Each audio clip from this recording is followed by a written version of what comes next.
Hablemos de la vida, hablemos de todo. Experiencias únicas de personas como tú que tienen algo que contar. Se levantan con un sueño grande por cumplir.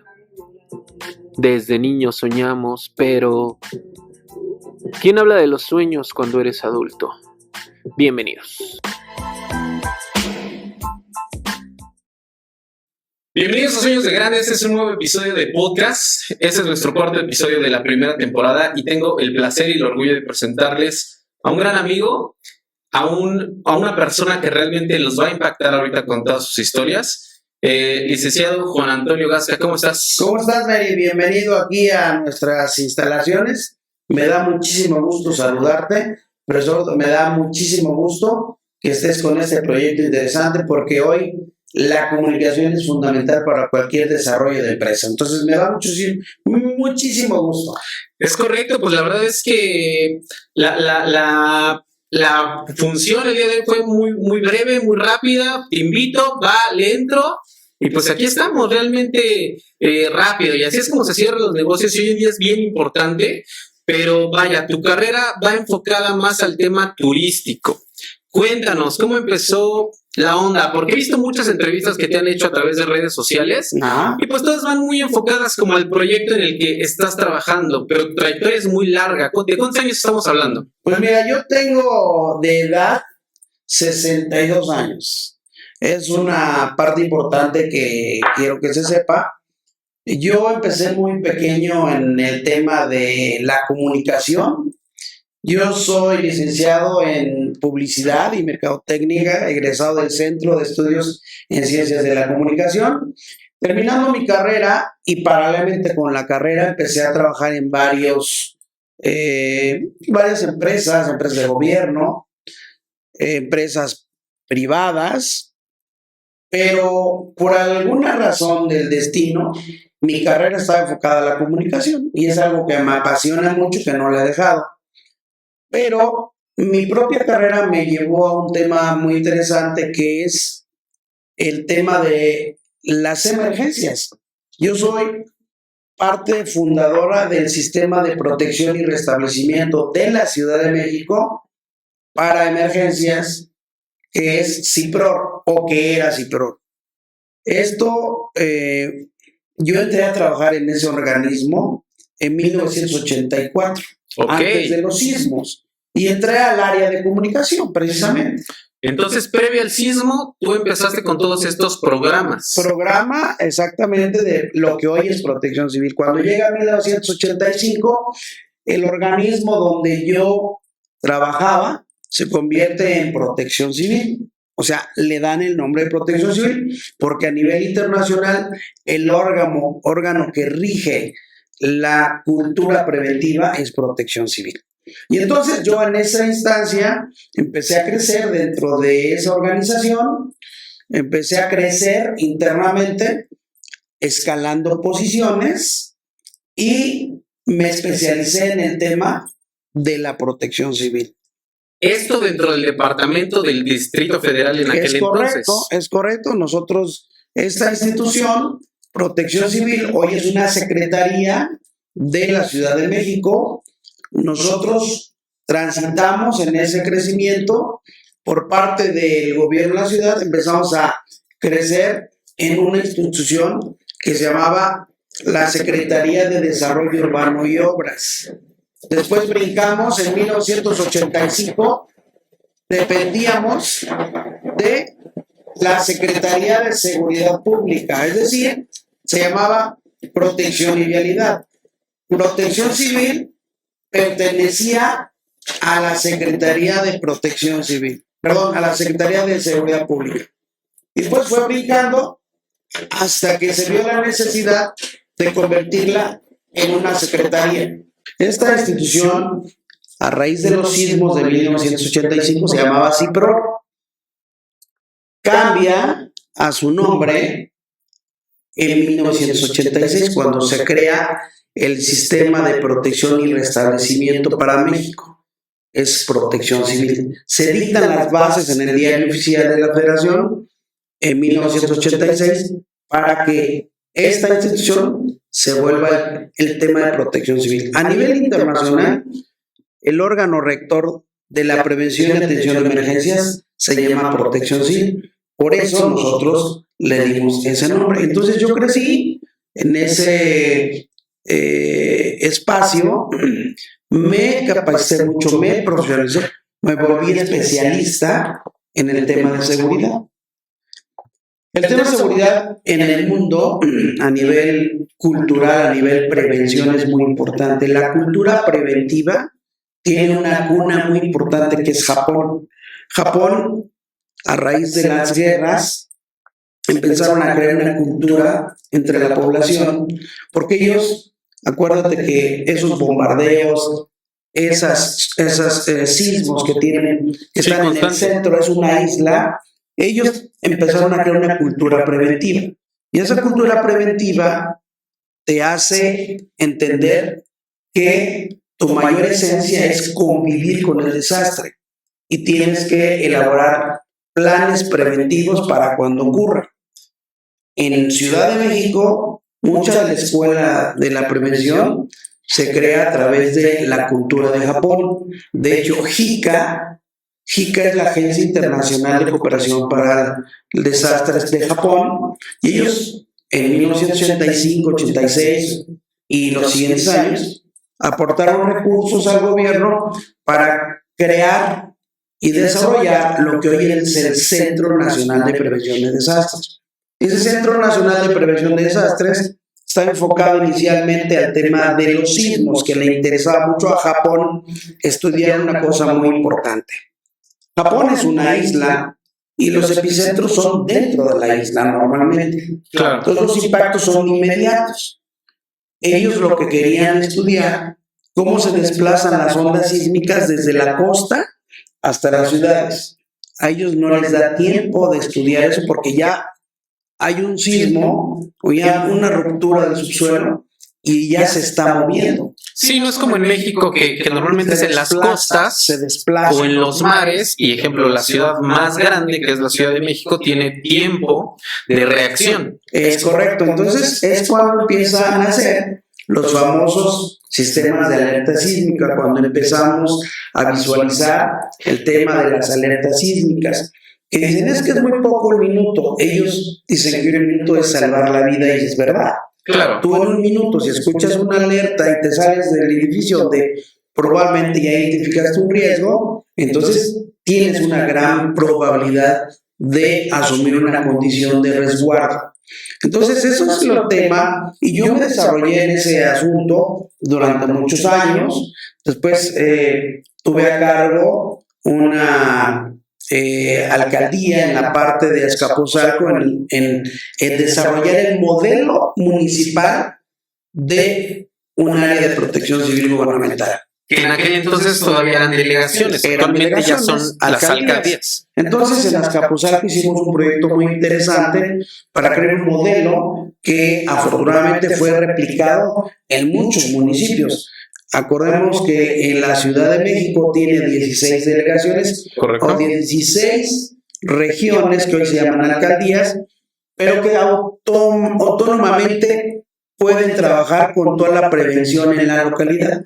Entonces, esto se replicó en muchas partes de la República y se crearon las entidades municipales de protección civil. Y es así como fui evolucionando, y llegó un momento en mi vida en donde tengo una oferta de trabajo, estando yo aún contratado en Azcapotzalco como director de protección civil. Yo venía de un área central donde yo te puedo decir con mucho orgullo que fui el impulsor de lo que hoy es el C5.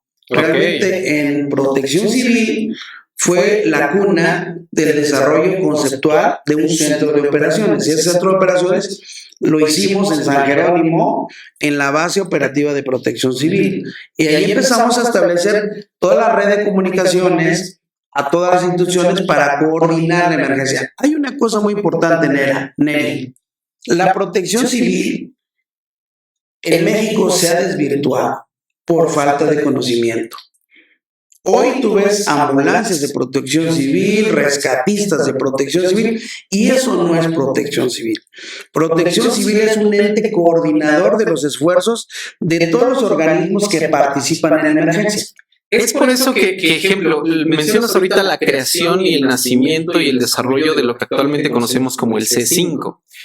Y la mayoría de la población entendemos que solo es seguridad pública, que solo es vigilar cámaras, que solo es radiar cuando hay alguna emergencia de carácter de seguridad pública. Sin embargo, como bien mencionas, protección civil va más allá, o sea, es como la cabeza y después se desprenden las ramas en donde ya es un tema incluso de seguridad pública, de salud, de alcantarillado, de electricidad. Te voy a poner un ejemplo. A nivel internacional hay centros de comando de emergencias. Esos centros de comando son los que interactúan. Evidentemente, los primeros que actúan en una emergencia es la policía. ¿Por qué? Porque está en la calle. Sí, se podría decir que es el primer impacto o el primer contacto. Los primeros ojos que dicen se cayó un edificio, se accidentaron dos, es la policía. Por eso hay esa visión. Sin embargo, atrás de la protección civil existe y debe existir una gran coordinación con los cuerpos de emergencia, con los hospitales, con los transportes, con los abastos, con la habilitación de albergues temporales, pero este es un ente total. ¿Qué ha pasado con protección civil? Protección civil, hoy tú los ves en las delegaciones que en lugar de ser coordinadores del evento, compran ambulancias y andan recogiendo heridos y la gente cree que protección civil son rescatistas. Sí, o va relacionado con bomberos, ¿no? Me ha tocado trabajar con algunos entes gubernamentales, principalmente en municipios del Estado de México, y literalmente la dirección se llama Protección Civil y Bomberos. Es correcto. Le dan incluso ¿cómo le podemos llamar? Una relevancia menor que otros departamentos, cuando es la tierra, no es la base de todo. Hay una posición importante a nivel internacional. La autoridad de protección civil debe ser el órgano ejecutor del presidente, del gobernador, del presidente municipal. Son los que toman a nivel ejecutivo. Por eso hay consejos de protección civil en todos lados, ¿no? Pero ese consejo se conforma por órganos de la parte social, parte pública, parte privada, porque la protección civil es un órgano coordinador de los esfuerzos de todos. Entonces, son de las cuestiones que yo he vivido muchísimo, pues no lamentándome, sí con mucha tristeza, decir que la visión de la protección civil en muchos lados se ha ido denigrando. Mira, ha caído tanto que antes había una dirección de protección civil escolar en la SEP. Okay. ¿A dónde debemos tener el esfuerzo de la cultura de protección civil? Desde los niños. Los niños. Sí. Los niños son los que deben de aprender esto. Un adulto no. Y un ejemplo muy claro. ¿Hace cuánto fue 1985? Las generaciones de 1985 es para que hoy estuvieran perfectamente bien capacitadas, preventivas, educados en una cuestión de carácter preventivo. Imagínate, hoy las personas toman de alguna manera un modelo de prevención gracias a las redes sociales, porque casi en vivo estás viendo la emergencia. Claro. En 1985 no había redes sociales. La gente se enteraba por el periódico, si acaso por algún canal de televisión, pero realmente hoy tú lo notas en 2017, entra a YouTube, claro, entra a cualquier red y busca sismos de 2017 y empiezas a ver realidades. Entra 1985 y ves las notas periodísticas únicamente de lo que se pudo rescatar de Televisa, de Azteca Noticias y de algunos otros medios periodísticos. Tenemos muchas fugas de información respecto a las realidades que pasaron en aquellos años. A raíz de las redes sociales creo que tenemos la información tan tangible en el momento que sí, como bien mencionas, las generaciones actuales, que somos los millennials, deberíamos de ser expertos en temas de protección civil, en temas de seguridad de nuestras casas, de nuestros edificios, nuestros locales de comercio, y no lo sabemos, dependemos de una instancia que me ha tocado, ¿no? En los comercios, que te va a visitar una vez al año y va a revisar tus extintores, va a revisar que no tengas fugas de gas, que estén bien pintados las conexiones de gas, etcétera. Y luego, ¿qué más? El tema es que la reacción de las personas debe ser de manera lógica, con una comunicación inteligente. Te voy a decir cuál es lo principal que yo me permito comunicarles cuando damos conferencias. En los primeros auxilios, cuando dan cursos de primeros auxilios, tratamos de enseñarles el sí. Sí hay que hacer esto, sí hay que hacer aquello. Pero si le enseñamos el no es más valioso en él. Si tú te quemas, pero crecen con miedo, ¿no? Con miedo de equivocarse. Si tú en tu casa te quemas, le pones mayonesa, mantequilla, aceite, porque huevo, la cultura de la abuela, ¿no? Claro. Pero el enseñar verdaderamente una atención de emergencia, es decir, no puedes hacerle esto al paciente. Se cae una persona, se fractura, lo primero que es levantarla. Es un instinto de ayuda, pero con buenas intenciones no se salvan las personas, claro, se salvan con conocimiento. Y hay algo que se marca en la parte de la atención médica, que es la hora dorada. La hora dorada es cuando tú actúas correctamente en la primera hora de la emergencia, vas a tener éxito. Si actúas mal, es imposible.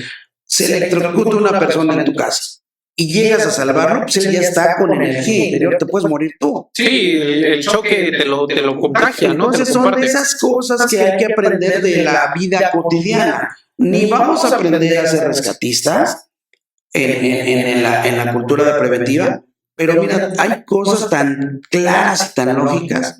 Fíjate que cuando yo estuve a cargo del área de protección civil en Azcapotzalco, hicimos el modelo ideal para un ayuntamiento.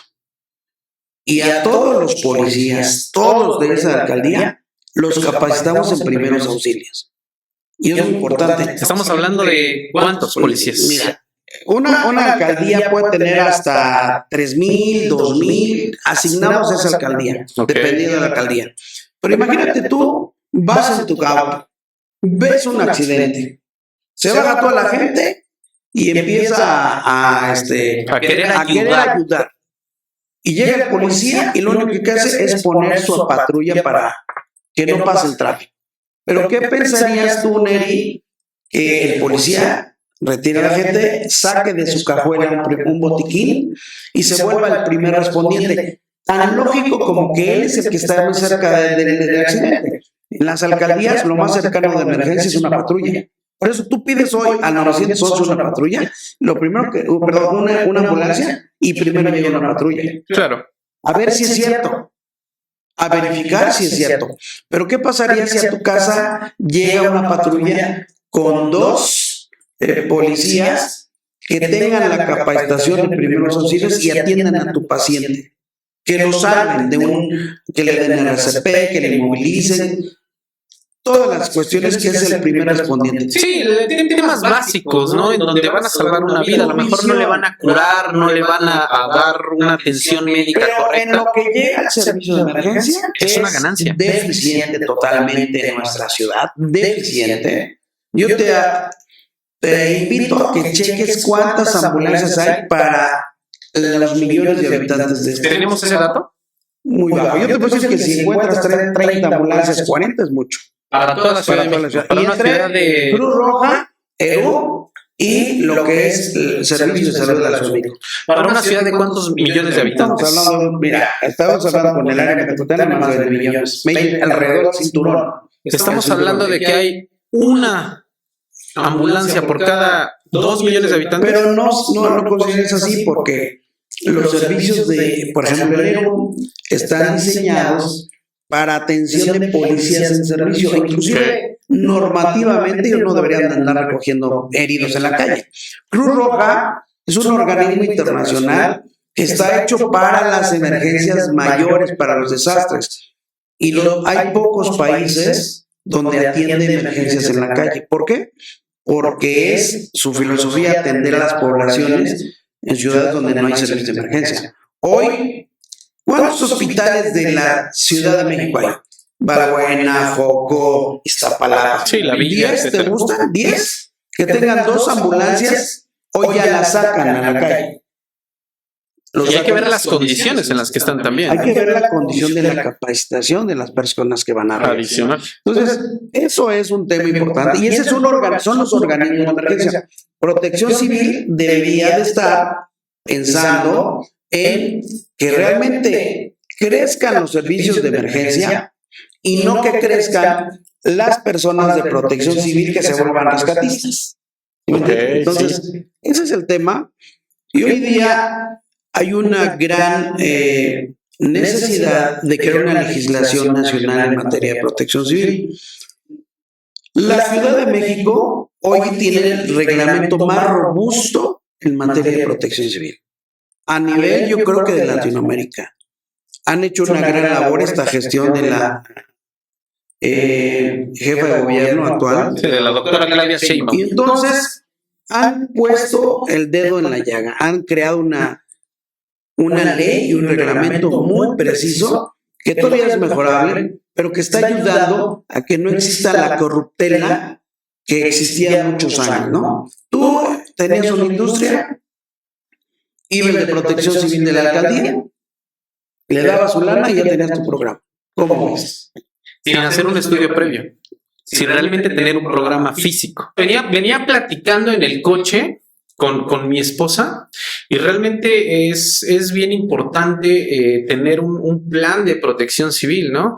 Porque realmente nada más llega, como bien mencionas, el director o el subdirector o el chalán del subdirector y te dice, pues te falta un extintor aquí, un señalamiento por acá y no hay un programa real. Entonces, antes, hace 15 años, cuando yo era niño, 20 años, recuerdo que eran incendios de fábricas, etcétera, etcétera. Y en la actualidad, ¿tú consideras que sí ha mejorado bastante? Sí, claro, porque hay un nivel de prevención mayor por muchas razones, porque son inversiones multimillonarias en muchos casos.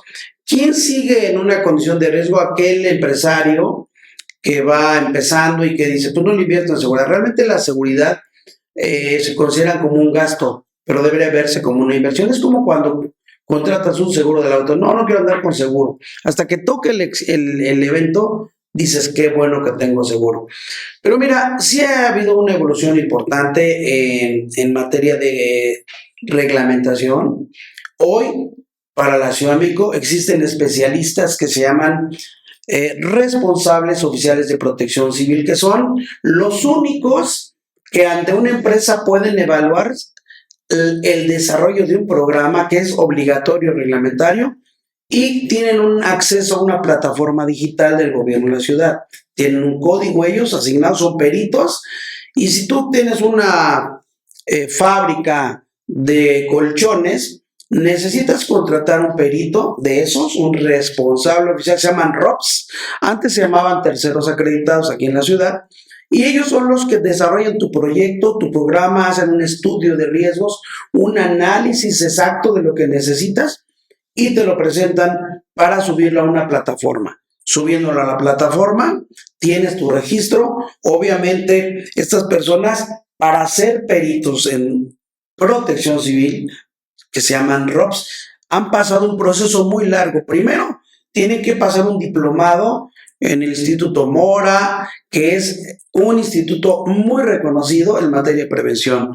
Y tienes que tener una licenciatura, tienes que tener toda una condición de examen para poder tener la posibilidad de registrarte. Y hay varios niveles de registro. Hay personas que tienen la capacidad de hacer análisis de riesgos de alto, mediano, bajo riesgo. Hay responsables que pueden hacer programas de protección civil para restaurantes, por ejemplo, o para hoteles, pero no así para una industria de la transformación.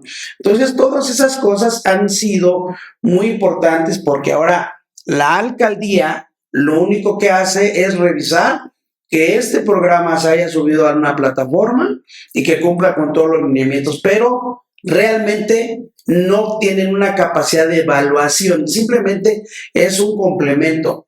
Imagínate en qué nivel estamos, que te puede evaluar un jefe de oficina de una alcaldía a un cuate que tiene una licencia, diplomados, licenciaturas, doctorados y maestrías. Hoy ya te están pidiendo maestrías para poder tener tu registro. Imagínate a veces los tropiezos que se tienen donde tú metes un programa, lo subes a la plataforma y un jefe de oficina que tiene 3 meses y que no tiene ninguna especialidad, de repente te quiere pedir dinero, ¿no? Ok. O sea, eso es importantísimo. Complicado. Entonces, los responsables de protección civil son incorruptibles. ¿Por qué? Porque pierden su licencia. Si someten un tema así, ellos tienen la obligación, se vuelven coadyuvantes de la autoridad. Si encuentran un tema en una alcaldía, lo reportan y ese cuate va para afuera, ¿no? Se ha delegado a raíz de esta nueva administración y también las alcaldías dejaron como un poquito de lado ese tema de protección civil, pero ahora está más correcto. ¿Consideras que es Mucho más correcto?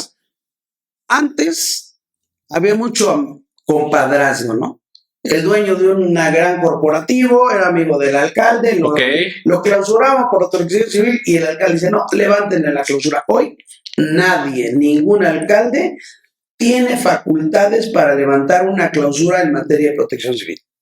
Fíjate lo importante que a lo que claro, llegado, porque ¿no? al final de cuentas es la seguridad. Pues no solo de tu negocio, entendemos que hay pérdidas, entendemos que a final de cuentas, como lo mencionas, son gastos, pero nada se compara con la vida de tus colaboradores, de tus trabajadores, de tu familia. Son fuentes de empleos, es productividad. Entonces, eso a mí me apasiona mucho. He vivido toda mi vida en ese medio, nunca lo he dejado, actualmente participo en muchas cosas en ese nivel. Pero paralelamente, pues desarrolle otras actividades. Platícanos. Tengo ahí, me platicaron que va relacionado un poco a los parques temáticos, a los parques de diversiones, los desarrollos. Vaya, quien no conoció Reino Aventura, que era este parque emblemático de la Ciudad de México, que después se convirtió en Six Flags, Huastepec, el parque acuático más grande del país. ¿Qué ha habido ahí detrás? Mira, Cuéntanos. Cuando yo estaba precisamente colaborando en materia de gestión de protección civil, que se llama gestión de riesgos, a mí me invitaron a colaborar en la feria de Chapultepec, aquella feria que todavía era un ícono de esta ciudad. Esto fue en 1996, 96 cuando me hacen una invitación y me piden la colaboración para poder integrarme a ese gran parque que no tenían ellos un programa de seguridad de ese majestuoso parque que es una concesión del gobierno de la ciudad. ¿De cuántos metros estamos hablando? ¿De cuántos metros cuadrados? Estamos hablando de cerca de 750, son cerca de 800 metros cuadrados, no, son 8,000 metros cuadrados. Ok. Y no había un programa. ¿Esto en qué año fue? En 96, 94, 95. O sea, estamos hablando que 10 años después del sismo catastrófico de 1985 en la Ciudad de México, algo con una montaña rusa de 60 metros de altura no tenía un programa de protección civil. Nadie tenía programa de protección, ninguna empresa, porque no había una ley, no había, o sea, todo era como el conocimiento de los pocos requisitos que tenías a nivel gubernamental, pero no existía la protección civil y era lógico que no lo tuviera. Sin embargo, empezaron a crearse las necesidades y entonces dijeron, bueno, necesitamos crear un programa de protección civil. Entonces yo voy y les presento un proyecto y me contratan y yo renuncio al sector público y es donde yo ingreso a parte de la iniciativa privada y entro a la feria de Chapultepec y me toca desarrollar el plan preventivo de materia de seguridad, de los foros mecánicos, de la capacitación al personal, de la atención a clientes. Y bueno, pues para involucrarte en eso tienes que capacitarte en el tema de parques de diversiones. No es lo mismo preparar un programa de protección civil para una industria de la transformación, a donde tienes que participar en una empresa donde tienes volumen de gente. Entonces, sobre todo externos. Porque al final de cuentas, para una empresa, para una industria, tienes que darle capacitación a los distintos rangos. Pero ¿cómo actúas con gente que va a llegar a la feria y que no sabe qué es una salida de emergencia? Lo más difícil en este tema, Neri, es que tú puedes preparar a al personal de cómo reaccionar ante la emergencia, pero los 3,000, 5,000, 10,000 visitantes no tienen cultura preventiva. ¿Qué es lo que tienes que hacer? Crear dentro del parque un modelo de conducta, en donde tienes que establecer las reglas de qué sí puede hacer y qué no puede hacer. Entonces te tienes que capacitar en el marco de los parques de diversiones. Hay una escuela que es la que dicta cómo operarse un parque de diversiones, la escuela de Disney, en donde tú tienes que establecer la filosofía de lo que es el entretenimiento.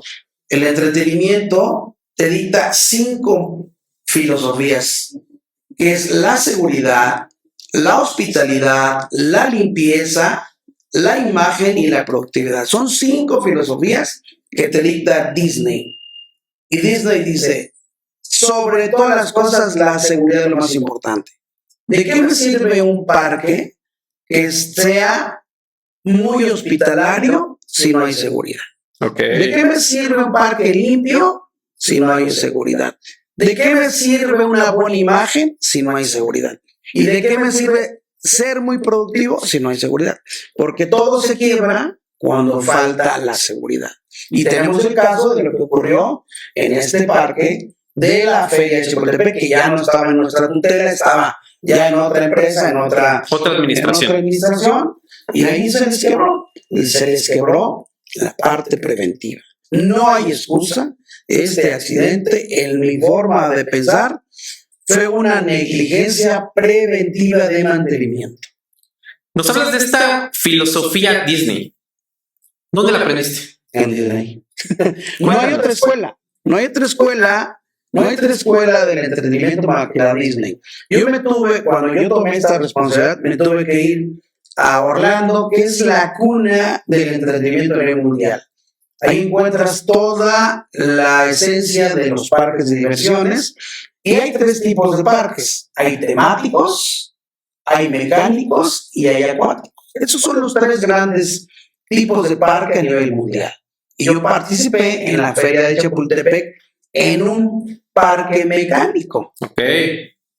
Realmente, por ejemplo, tú conoces Six Flags, es un parque mecánico tematizado. Claro. Y hay parques muy tematizados. Y hay otros parques que son acuáticos. Entonces, yo aprendí mucho de este tema. Además, traigo una escuela yo de la seguridad, pero hasta los huesos. Entonces, todo mi conocimiento relacionado con la protección civil, la gestión de riesgos, la prevención, la capacitación, la cultura, la vertí para aplicarla en mi nueva responsabilidad. Hicimos un buen trabajo y el grupo al que pertenecíamos en ese entonces ganó la licitación para tener la concesión de lo que es Huastepec Balneario. Y al ganarlo, la empresa me comisionó para estar al frente de la operación de ese parque. Ya no estabas tanto en protección civil, fue un salto evolutivo y ya era la operación global del parque. Yo ya estaba en la iniciativa privada. Okay. Sí, pero vaya, de Reino Aventura, que estaba solamente como delegado al tema seguridad. En la feria. En la feria, perdón. Diste un gran salto hacia Huastepec, pero ya en una parte gerencial operativa. Como yo llegué a hacer el programa de la Feria de Chapultepec. Ok. La extinta Feria de Chapultepec. Antes de ocurrir este accidente, nosotros ya no estábamos en la empresa. Sí, el accidente fue que 2018. Sí, exactamente, pero nosotros dejamos la operación de la feria por ahí de los años 2000, una cosa así. Se vendieron y se estableció la posición a otros grupos. Claro, para quien no lo conoce, que nos puede estar viendo a través de nuestras plataformas o que nos esté escuchando, son licitaciones que el gobierno da a empresas particulares para operar estos centros turísticos. Exacto. Y bueno, pues cuando ya estoy en Huastepec me toca desarrollar todo un programa en materia de seguridad, operación en un parque acuático. Y en un parque acuático es más complejo la operación porque en un parque mecánico el operador tiene quizás un apoyo de una persona, opera el juego y vigila que el juego funciona. Okay. Realmente quien tiene la responsabilidad de que eso funcione bien es el área de mantenimiento. Sí, claro. ¿Me entiendes? Sí, el Y tema mecánico, literalmente. El operador apachorra botones, saca botones, cuita ciclos y se acabó. Y da reportes, ¿no? ¿Sabes qué? Hubo esta Mira, eventualidad. Hoy tengo una falla, hoy siento que esto, y entonces el mantenimiento interviene. Por eso te digo aquí que la parte de responsabilidad de lo que ocurrió es mantenimiento. Porque el pobre operador, pues que iba a saber que se iba a descargar. Claro, él estuvo operando tantas horas, determinado número de horas, durante X tiempo, y para él seguía funcionando bien. Es correcto. Y mira, entonces cuando llego a Huastepec, lo iniciamos de cero, empieza el crecimiento para conocer cómo operar un parque de diversiones de acuático. Y el parque Huastepec lo creamos con PAO, Parque Acuático Huastepec. Es un parque hermoso, lo hicimos hermosísimo, una alberca de olas impresionante, la única en América Latina con 8 tipos de olas, toboganes, albercas olímpicas. Aprovechamos toda la infraestructura que había en el parque de gobierno, que era del balneario, lo aprovechamos, lo remodelamos y dejamos la esencia de un balneario con parque acuático. Tú llegabas como familia y tenías una alberca olímpica, tenías picnic, tenías asaderos, llevabas con tu cecina y había una alberca olímpica y entrabas poco a poco avanzando hacia las zonas donde había toboganes, ¿no? Okay. Toboganes de niños, toboganes de grandes, palapas, era muy cómodo. Realmente entrar a Huastepec era maravilloso. Entrabas a la zona azul que te llevábamos y ya tenías la alberca de olas, ya tenías otro tipo de atracciones. Diversión más para adultos. Un lago con lanchas. Y bueno, pues finalmente esa concesión se empezó a terminar y el grupo decidió no continuar con la concesión porque el factor económico de volumen empezó a decaer. Acuérdate, muchas de las generaciones de los mexicanos que habitábamos en la ciudad metropolitana, en el área metropolitana, siempre era como fin de semana a Huastepec, mis vacaciones a Huastepec, Semana Santa era Huastepec. ¿Por qué? Porque no había tanto entretenimiento que pudiera conocer. ¿Qué pasó? La evolución de la parte de entretenimiento fue creciendo mucho. Entonces, tú en lugar de ir a Huastepec, te preferías ir a Perisur. Ok. Estás hablando que hubo un rompimiento entre el entretenimiento más tangible y más a la mano. Claro. Que hubo más opciones, se abrió un abanico de entretenimiento. Tú tienes mucho conocimiento el tema de los cines.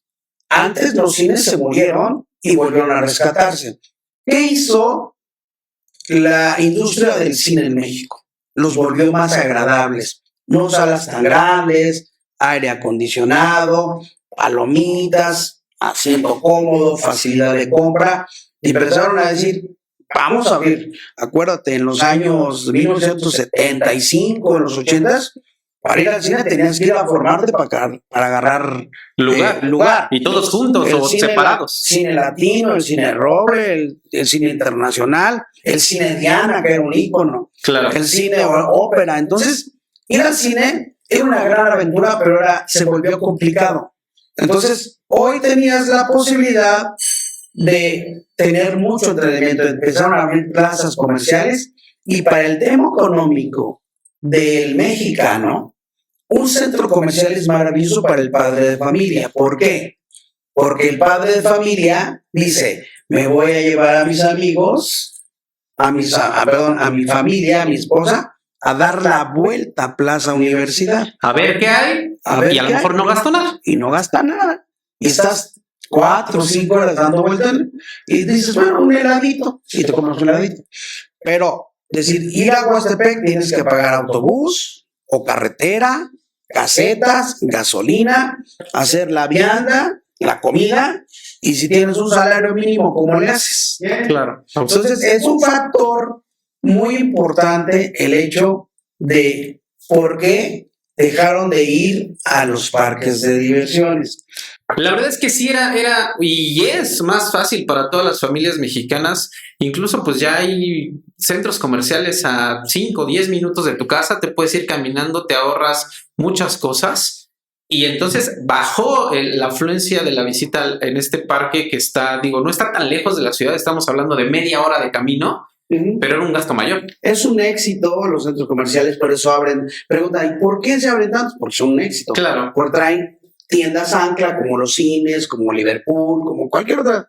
Simplemente una tarde y quieres entretener a tu familia, vámonos a caminar. Entonces, es parte de lo que se ha vuelto un modelo de entretenimiento dentro de las grandes urbes. Dado así, tienes un parque que se llama Las Antenas, ahí en Iztapalapa, que arriba tiene un parque de diversiones que se llama Cataplum. Que ahora ya lo tiene, o sea, ya están complementando. Exactamente, porque saben que ahí hay gente, hay volumen de personas, entonces dice, pues es un factor económico. Lo que necesita un parque, lo que necesita un negocio es gente, personas. Claro, sí. Y Ventas. los centros comerciales, su factor de recuperación es más práctico cuando tienes un volumen importante.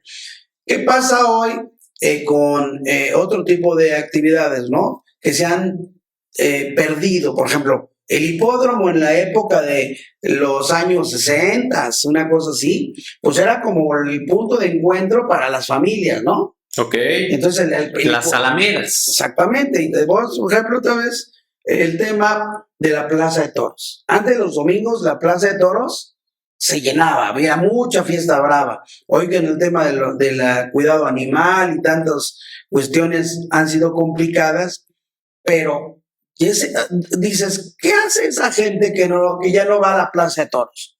Pues va a otro lado, busca la manera de activarse en otro nivel. ¿Qué es lo que está ocurriendo con el fútbol? Tiene una gran decadencia el fútbol, una gran decadencia, porque antes había estadios llenos, ¿no? El fútbol era un maravilloso negocio. Sin embargo, había una gran decadencia a nivel global, pues porque tienes muchas cosas que ya le compiten al fútbol. Dices, y los cines tienen una gran competencia con las plataformas como Netflix, como cualquier otra. Y dices, bueno, mejor me quedo en mi casa, porque además se suman temas complicados como la seguridad, ¿no? Entonces, hay cosas en donde hay que entender el mercado, y el mercado es una maravilla conocer un mercado potencial y un mercado muy amarrado. Y el problema de los grandes marcas es que creen que han logrado el éxito y no le dan una estrategia de renovación. Sí, no hay un giro, no hay una... Vaya, hablas del fútbol ahorita, ¿no? Y dices, ya no van al estadio de fútbol, la gente ya no va a los estadios de fútbol, tú puedes ver el equipo que sea y solamente en fases finales los estadios están llenos. Es correcto. O en el norte, que hay un poder adquisitivo mayor. Sin embargo, ahora, o anteriormente más bien, solo veías el fútbol una de dos, o en el estadio o en la televisión. Y ahora ya lo traes en la bolsa. Claro. Ya puedes estar en la fiesta en tu boda y estar viendo en el momento el partido de fútbol en tu bolsa desde tu celular. Te voy a poner un ejemplo muy claro de lo que es el factor económico. Hace unos días hubo un concierto en el Zócalo, ¿no? Grupo Firme. Grupo Firme, ¿no? Y que Grupo Firme y que fue récord. Pues fue un récord porque el factor económico está quebrado en el país, en la ciudad. Y si es gratis, la gente va. Claro. Pero ponlo al Grupo Firme a que tenga 5 presentaciones y se va a llenar, porque está en la cumbre. Pero no siempre va a ser así. Eso hacía Bronco, eso hacían muchos grupos que andaban por todo el país y hacían llenos. Hoy son yo creo que resultado de mucho en las redes sociales. Pero tú ves, por ejemplo, este joven que está al frente, el cantante principal, en sus redes sociales, borracho, amenazando, cosas así. Pero ¿qué pasa con los jóvenes?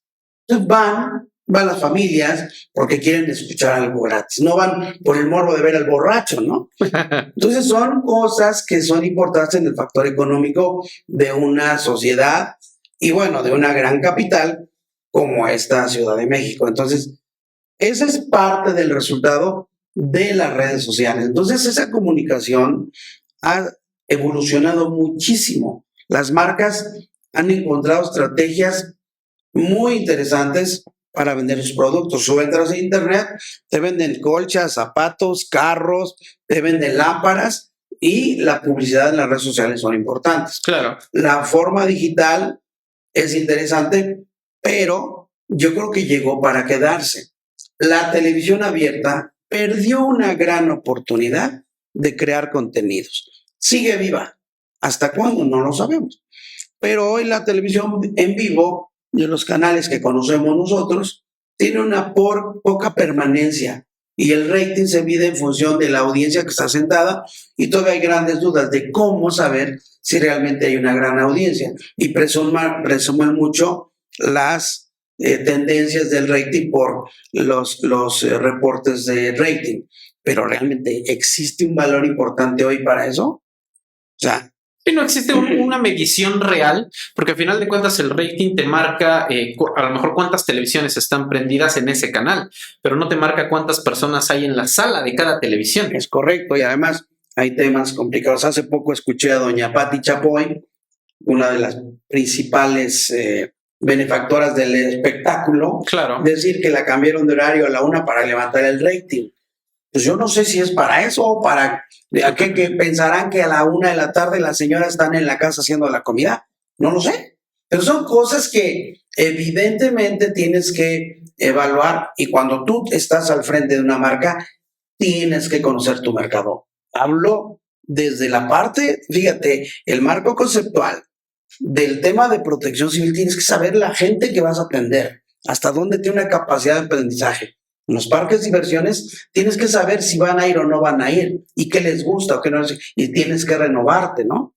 Y, por ejemplo, en el tema de hoy que mi empresa me ocupa, pues eso es un balazo acertado que dio un mercado y de un nicho que no existía.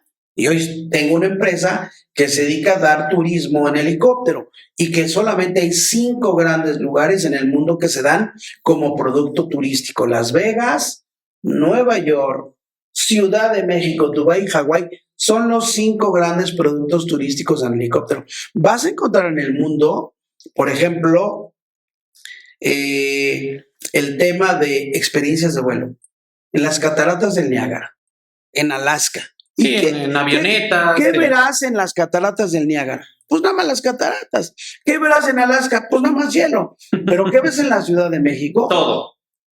Cultura, arquitectura histórica, prehispánica, colonial, virreinal, y la parte moderna que marca la construcción moderna de América Latina. Aquí tenemos un ícono que es la Torre Latinoamericana, que fue el primer rascacielos de América Latina y que está calificado como que el marcaje de la época constructiva moderna de México. Adicional a que fue uno de los pilares para la arquitectura de altura por los temas demográficos que tiene México en cuestión de seguridad, por la ubicación geográfica del país y por los sismos. Imagínate que el centro histórico, Neri, tiene 3 etapas históricas. Tiene la parte prehispánica, correcto, que está atrás de Catedral. Sí, lo que era el Templo Mayor y todo eso. En la parte superior tienes la parte colonial.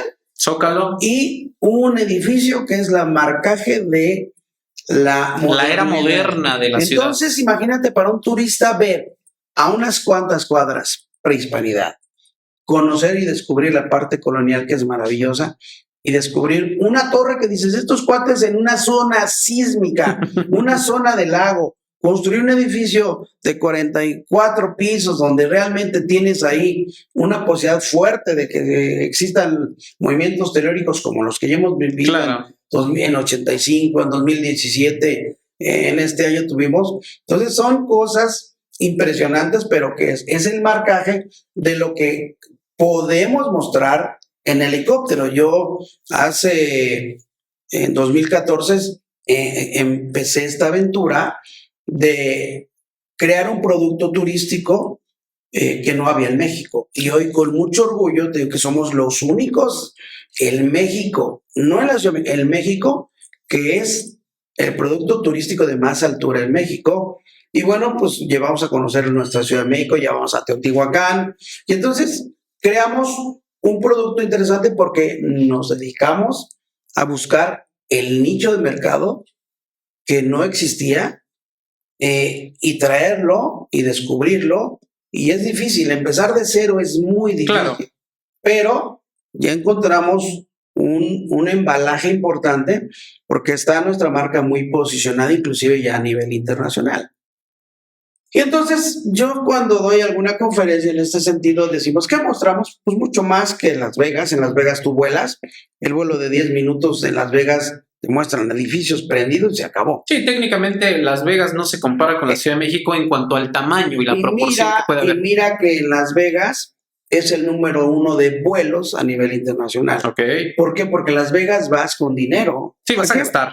Vas a consumir todo lo que se te ponga enfrente. Entonces la señora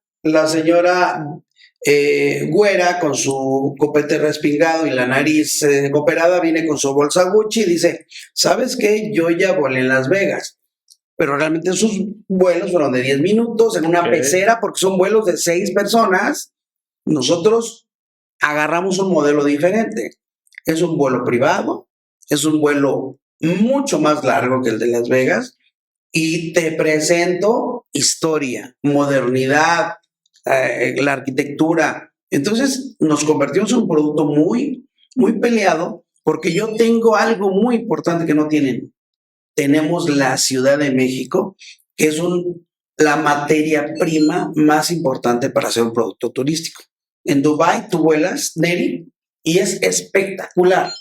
Edificios de muchos tamaños, muchos colores, dorados, plateados, con cristales, bueno, terrazas impresionantes, pero no tiene historia. ¿Qué platicas de Dubái si es nuevo? Claro. No hay historia que platicar. Sí. Te vas a Hawái y es impresionante, muy bonito. Ese sí vale la pena, ese producto, porque además conoces el volcán, las montañas, te acercas mucho a la naturaleza, el propio mar te impresiona. Sin embargo, es un mercado distinto, ¿no? Hay gente que no le gusta la naturaleza. Es un mercado de los 50 en adelante. Ok. ¿Quién va a Hawái? Pues la gente que está pensionada, la gente que ya se retiró y que va al remanso de tranquilidad. Claro. Y te ofrecen un vuelo y ahí te vas a ver el volcán. Entonces, eso es lo que a mí me ha motivado mucho para desarrollar productos. Mis compañeros me dicen que soy un nato emprendedor de marcas y la verdad que sí, a mí me gusta crear marcas y me gusta crear conceptos. Y bueno, pues además de tener mi empresa que se llama Elite City, que estás hoy en las instalaciones aquí en el aeropuerto, no he dejado de realizar mi tema de gestión de riesgos y protección civil, sigo en el tema. Tengo un programa de radio que hablo de turismo, la comunicación es algo maravilloso, tengo un equipo de colaboradores espectaculares y es un programa que te crea contenidos interesantes de turismo. Y conjuntamente con mi esencia profesional, con mi nacimiento profesional que fue la comunicación, no lo he dejado. A pesar de que hago muchas cosas, sigo teniendo un programa de radio en Radio 620. ¿De qué hablas en este programa de radio?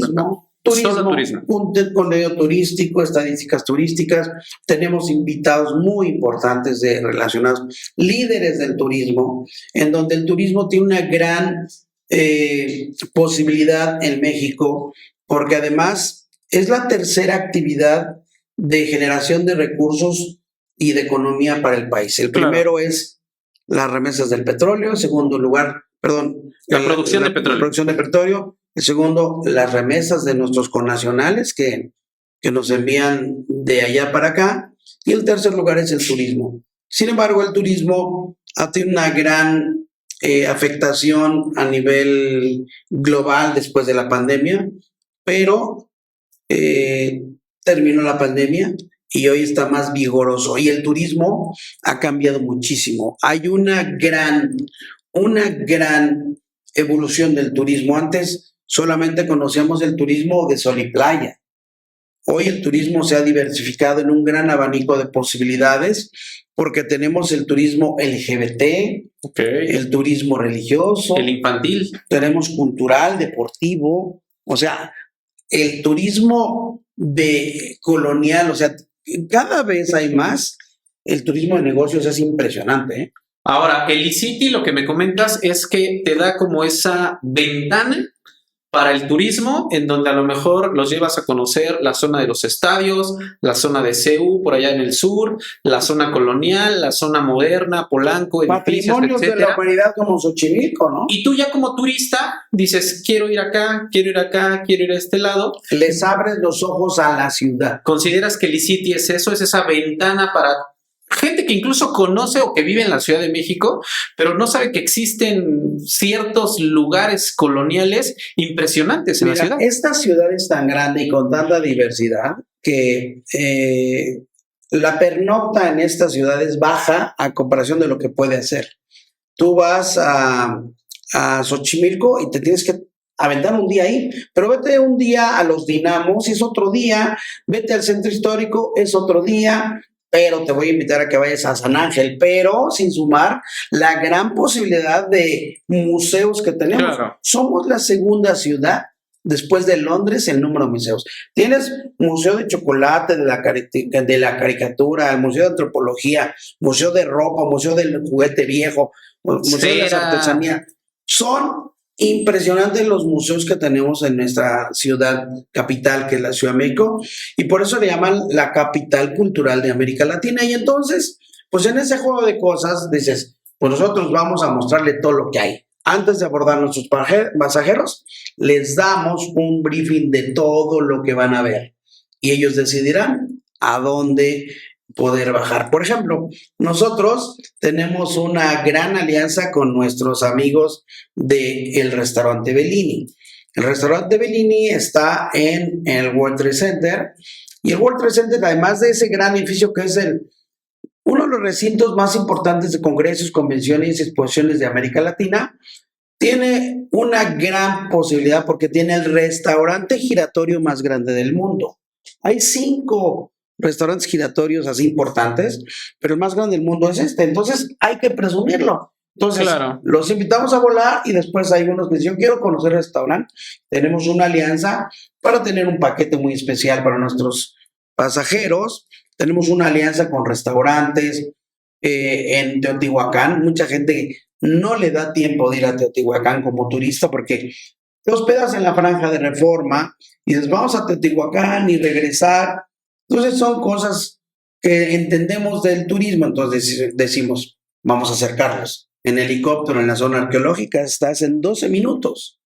Haces un sobrevuelo, las conoces, exploras visualmente y te quedas maravillado. Hoy las pirámides ya no se pueden ascender. Antes tú, seguramente cuando estabas chico, sí subiste a las pirámides. Sí, todavía hace 4 o 5 años se permitía. Ya no. ¿Por qué?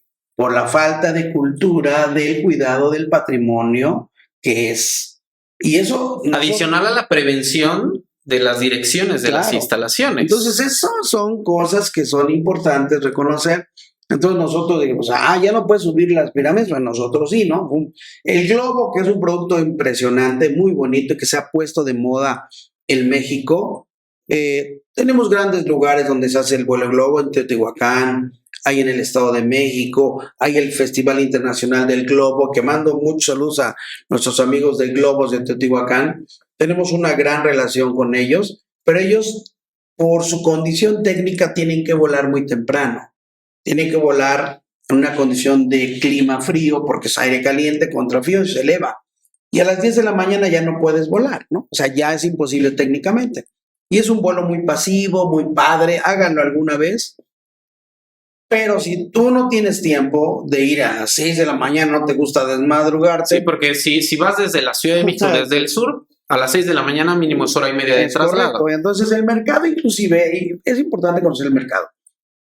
¿Qué personas van a Teotihuacán? Pues el mercado del área metropolitana, del Estado de México. Entonces, ese factor es importante y nosotros decimos, bueno, no quieres 6 de la mañana, yo te llevo a las 10 de la mañana, 10 y cuarto, 10 y 5, y estás en 12 minutos y regresas. Bien descansadito y conoces exactamente lo mismo que vas a ver en el globo. Correcto, entonces tenemos productos armados así, tenemos hacia Jardines de México, que es el jardín floral más grande del mundo, que está en Morelos. Tenemos hasta Santa María Regla en Hidalgo para ver los prismas basálticos. Hay un hotel maravilloso que se llama Santa María Regla. Entonces tenemos mucho producto que hemos descubierto y hemos fortalecido y tenemos muchas cosas en puerta, pero tenemos que madurarlos, tenemos que el mercado esté listo para recibirlo.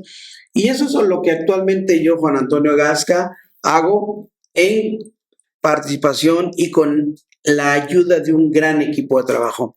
No hay hombres orquesta, no hay hombres únicos. Yo tengo colaboradores muy eficientes y mi filosofía es eso, ¿no? Despertar los talentos de tus colaboradores es el mayor éxito. Agradecerte, Juan Antonio, por esta aceptación, por esta invitación. Y queremos cerrar esta sección con una serie de preguntas y respuestas rápidas. Correcto. Lo primero que te venga a la mente, sin titubeo, sin pensarlo dos veces, ¿vale? Sí. ¿Listo? ¿Lugar favorito para desarrollar tus proyectos o tus ideas? Ciudad de México. Música. Me gusta muchísimo la música romántica. Música antigua, Cualquiera que sea 95.3, romántica. perfecto, eres un José. romántico empedernido. José. Perfecto. ¿Músico favorito? Músico favorito, me gusta Chamín Correa. Perfecto. ¿Actor o actriz favorita? Actriz favorita, Demi Moore. ¿Película favorita? Me gusta mucho la película de Aladino de Disney. Disney, la animada, la primera. La animada, nada más. Vida. Vida, salud, Familia. lo básico, Equipo de trabajo. fundamental. Trayectoria. Hay que dejar huella. Protección civil. Mi pasión. Turismo. Lo amo, Legado. pues ejemplo. Pasión. Híjole, mi pasión es ser muy enamorado de las cosas. Me apasiona mucho estar enamorado. Yo amo lo que hago. Este programa se llama Sueños de Grande. Cuando tú eras niño, ¿cuál era tu sueño de grande? Mi sueño de grande siempre fue tener muchos amigos. Y ahora que eres grande, ¿cuál sigue siendo tu sueño? Ya no tener tantos amigos. Ya no tener tantos amigos. Ya luego te los encuentras en la calle y ni te acuerdas cómo se llaman, ¿no? Los reconoces tal vez, pero ya no te acuerdas cómo se llaman.